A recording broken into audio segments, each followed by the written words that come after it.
Welcome to Funal Maring. Fajare guys, somgi siso. Gihon myan thai. View zone wa.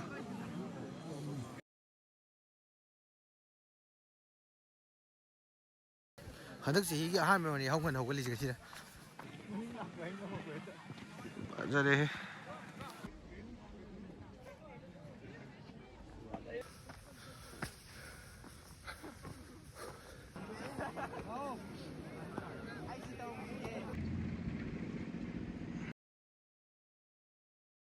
Khuyamjai ma'am, welcome back again. Ma'am ngasidi khoi hojik Manipur bai kana chaliba khoi Waithau Funal Maring chingdo adu chalwe video dene khoi chalije khoi ani khatane ai ga khoi chega ma'am adu si mafam je khoina kongborom de chatpane ba ko adu khoi Waithau asom nakan Thobal line Lilong line de chalasu yai ba ko da khoina chalisina konggi line dene ba som gi side ta changla ga na khoi welcome to Langdum tha ba dum changle ne no ma tha ba ne ba ko udre ha welcome to Langdum sile se thojal la ne Ma'am, so the Kong from the Lambi come the village. She does a pair of them. I am a total of this and over them. In here, could get the out there. She don't be it. Yeah, when I do a see it, 2,000 was you have an ever. I don't know if you can talk away. Ma'am, see the idiot from the Toraga. Welcome to Waithau Funal Maring Tharaman. I know that viewpoint over.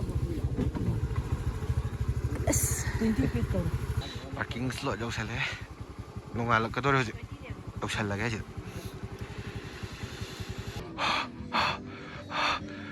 Cái thôi chưa? Mình nhắm đây mấy? Đấy cái xuống kiểu udre. Guys, bây giờ cái này view gì? Số nào cái này chỉ cái này đây nè con. Ngoài là cái đâu đi qua đây số nào cái nó phải là cái nào?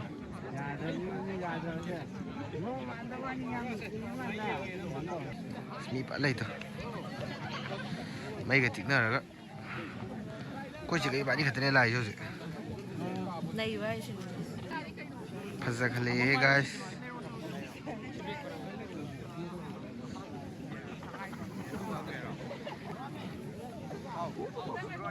xong rồi wow my god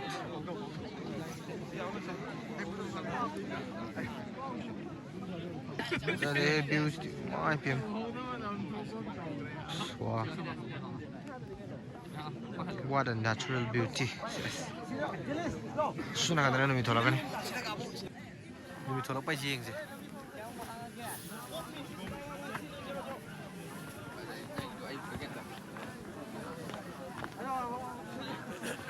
tolak kan sih lau saya coba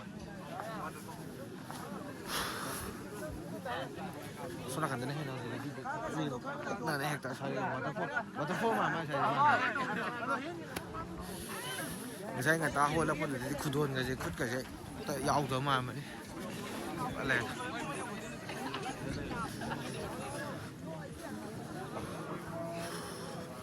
ini nanti terus deh leh udah kita ya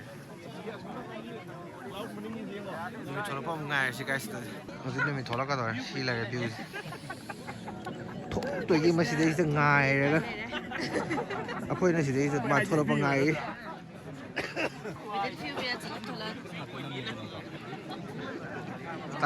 time lapse ka jam nam jan ya reng ge tripod ti pok tre ma'am time lapse tripod pur ho da na khitang ni nong gre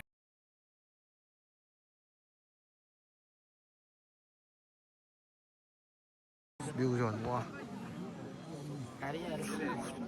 welcome to Funal Maring view zone sa so kan thole ra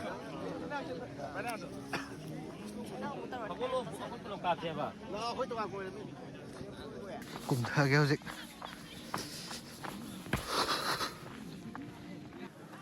không đâu chỉ quốc tung là cái này tôi mình nào cái gì Trong mà đi ra lại khai rồi hết xong gì Saya dah breakfast rồi ni. Jadi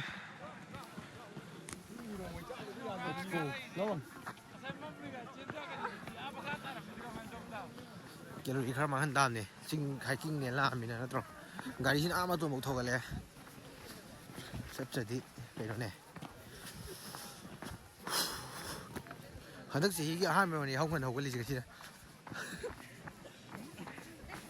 Nanti di pung nipan. Tadi makan nipan nggak tadi haugan lisi.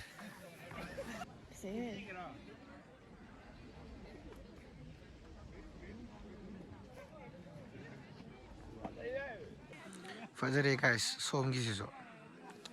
Gihon am thai. Sang masa sih misi. Setelah breakfast tu nak siapa? Kau nusa ya tahu ni kau ni. Kau suka lecin thari ni. Nusa kau khalai kan. Yang mana? Di breakfast tu orang ya breakfast sih tahu ni.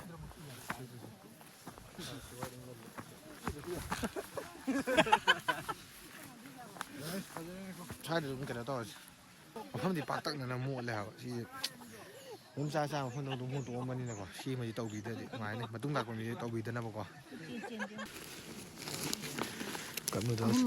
cầm đó số hôm mà đâm mà sumao cái thắc nào mà hi khờ cả xin phải rồi xí đấy xem phố này phải thắc nào xí này đó lý chỗ cái này mà khi nào man trả thuốc rồi mạn ra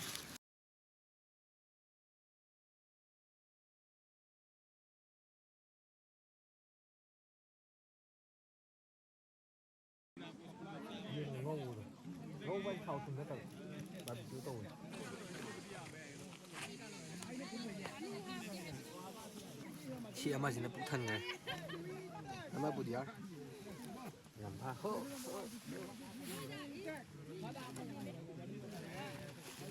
đây chắc có lôi cả mất rồi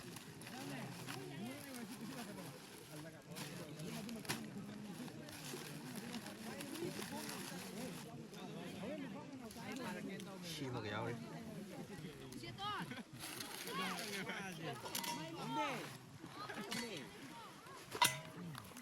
under rồi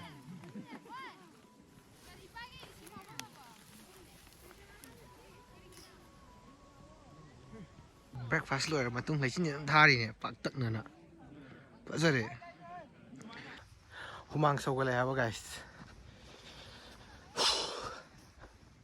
số là cái gì lấy chín tha đi cái nào rôm sai chứ vậy thôi số là cái gì vỡ ra đi rồi này số tha đi xịt lấy chín phải khởi lấy cho lấy chín gì mục tha mục mắm tàu bì này vậy hôm mang đi sâu cái này thôi jacket anh ấy gì cả mà phải cái gì thế tụi bị đâu thôi cái sai lắp bị khuy tụi lấy thế cái nồi này lắc tiền vào quả white thau số là khăn cái lắc tiền vào thau làm gì cái cùng làm thế lại vào quả sung cho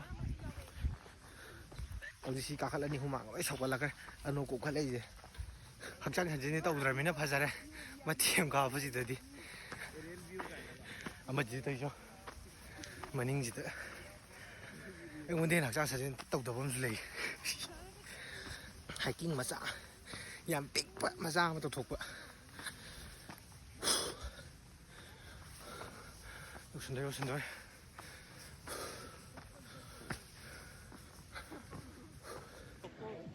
bạc tặng nó lấy đi hết lấy xin này từ xin là cái mèo cái view quay sai mang sau cái này mi lấy hàng nào mà này làm ra